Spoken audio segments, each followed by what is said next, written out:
Love story. Pinky Nitin को अपनी आंखों में दर्द के आंसू के साथ दिल की दुख भरी बातें कहते कहते कब सो गई पता ही नहीं चला। पिंकी की दर्द भरी कहानी को सुनकर नितिन को भी आंखों में आंसू आ गए। उसी वक्त नितिन ने सोच लिया कि अगर पिंकी मुझे एक मौका देगी तो उसके सारे दुख दर्द अपने साथ बांट लूंगा। ये सोचते हुए नितिन का भी कब आंख लग गई पता ही नहीं चला। अगले दिन सुबह जब नींद में देखा कि एक होटल पे बस रुकी है, नितिन और पिंकी ने बस से उतरे और फ्रेश होकर नाश्ता करने जाने ही वाले थे। तभी नितिन ने पिंकी को कहा, चलो आज हम दोनों एक साथ नाश्ता करेंगे। नाश्ता करते करते दोनों मिलकर ढेर सारी बातें करेंगे। वह नाश्ता करने बैठ गए। तभी पिंकी ने नितिन को पूछा, कल सिर्फ मेरे ही बारे में बात करते करते सो गए और तुम्हारे बारे में पूछना ही भूल गई। अच्छा, तुम्हारे बारे में बताओ। नितिन ने हंसते हुए कहा, मेरे बारे में क्या बताऊं? पिंकी ने कहा, कुछ भी, जैसे तुम क्या करते हो, तुम्हारे जीवन में कोई है कि नहीं। नितिन ने कहा, अच्छा, मैं जयपुर में BSF में जॉब करता हूँ। मेरा नया जॉब BSF में भर्ती हुआ हूँ। ट्रेनिंग ख़त्म करके कुछ दिनों के लिए छुट्टी पे घर गया और मेरा पहला पोस्टिंग जयपुर में किया गया है। मेरे घर में मेरे माता पिता और एक छोटी बहन है और ये ही मेरी दुनिया है। अभी तक मेरी ज़िंदगी में कोई आया नहीं, लेकिन एक अच्छी लड़की की तलाश में। पिंकी ने कहा, अच्छी लड़की का मतलब? नितिन ने कहा, अच्छी लड़की का मतलब बिल्कुल तुम्हारी तरह। पिंकी ने कहा, मेरी तरह क्यों? नितिन ने कहा, क्योंकि आज के ज़माने में तुम्हारी तरह अच्छे और नेक दिल वाले मिलना बहुत मुश्किल है। पिंकी ने कहा, तुमने मुझ में ऐसा क्या देखा जो मैं तुम्हारे सामने अच्छी हो गई? नितिन ने कहा, कल ही मुझे पता चल गया था कि तुम्हारा दिल पानी की तरह साफ है, क्योंकि अनजाने में तुम्हारे हाथ से मेरी घड़ी टूट गई और उसके लिए जो तुम्हारे मन में जो एहसास था वह किसी और के मन में नहीं होता। खैर, वह सब बातें छोड़ो, तुम अपना बताओ कि आगे क्या करना है।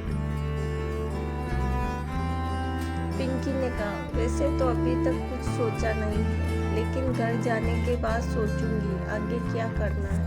वह दोनों बातें करते करते एक दूसरे का एक बहुत ही अच्छे दोस्त बन गए। नितिन ने सोच ही लिया था कि जयपुर पहुंचते ही पिंकी को अपने दिल की बात बता दूंगा। शायद पिंकी भी मुझे पता नहीं मैं भी क्या क्या सोच रहा हूँ। सोचते हुए दोनों फिर से बस में बैठ गए। कुछ ही देर बाद बस चल पड़ी। 2 घंटे जाने के बाद पिंकी नींद में अपने सर को नितिन के कंधे पर रखकर गहरी नींद में सो गई। पिंकी का मासूम सा चेहरा नितिन को प्यार की एक अलग ही दुनिया में ले चला।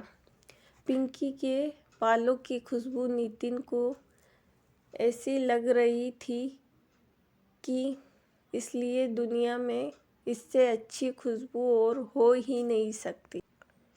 एक खूबसूरत लड़की जब किसी के कंधे पर अपना सिर रखकर सोती है तब उसे ऐसा लगता है कि मानो फूलों की बहार है। नितिन मन ही मन बोल रहा था, पूरी जिंदगी ऐसे ही मेरे कंधों पर अपना सर रखकर सोना और मैं इसी प्रकार तुम्हें निहारता रहूँगा। नितिन ने पिंकी को लेकर सपने की दुनिया में खो गया और वह पिंकी को लेकर अपने ज़िंदगी का एक रंगीन सपना देखने लगा। नितिन को ऐसा लग रहा था कि भगवान ने उसे अपने जीवन की सारी खुशी उसी पल में दे दी। वह पिंकी को लेकर इतना उत्साहित था कि वह खुद भी सोच नहीं सकता था। नितिन को पहली बार प्यार का एहसास हुआ। कुछ ही घंटे बाद जब पिंकी की नींद खुली तब देखा कि वह नितिन के कंधे पे उसका सिर है। नितिन बहुत ही सुकून से सो रहा है। उसी वक्त पिंकी के होठों पर एक प्यारी सी मुस्कुराहट आ गई। उसे समझते देर नहीं लगी कि नितिन उसे पसंद आने लगा है। अब पिंकी भी नितिन को मन ही मन चाहने लगी थी। उस वक्त पिंकी सभी पुरानी बातें भूलकर नितिन के प्यार में अपने सपने सजा रही थी। वह भी नितिन को लेकर प्यार के सपने देखने लगी। वह दोनों एक दूसरे को मन ही मन इतना चाहने लगे कि वह एक दूसरे को कुछ बोल ही नहीं पा रहे थे। उन दोनों का प्यार अपने अपने मन में ही चलता रहा। अगले दिन बस जयपुर पहुंच गई। वह दोनों सोच रहे थे कि काश कि सफ़र बिना रुके चलता रहता, कितना अच्छा होता। पिंकी और नितिन अपने सामान लिए और बस से उतरे। दोनों के चेहरे पर उदासी छाई हुई थी, फिर भी एक दूसरे को वह अपनी दिल की बात बताने की कोशिश कर रहे थे। वह दोनों अपने अपने मंजिल में जाने ही वाले थे।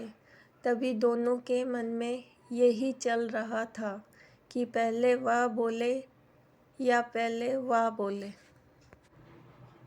तभी पिंकी ने नितिन को आवाज़ दी और कहा, नितिन सुनो। नितिन ने पिंकी की बात सुनते ही भाग के आया और कहा, हाँ बोलो। पिंकी ने कहा, कुछ नहीं, अपना ख्याल रखना।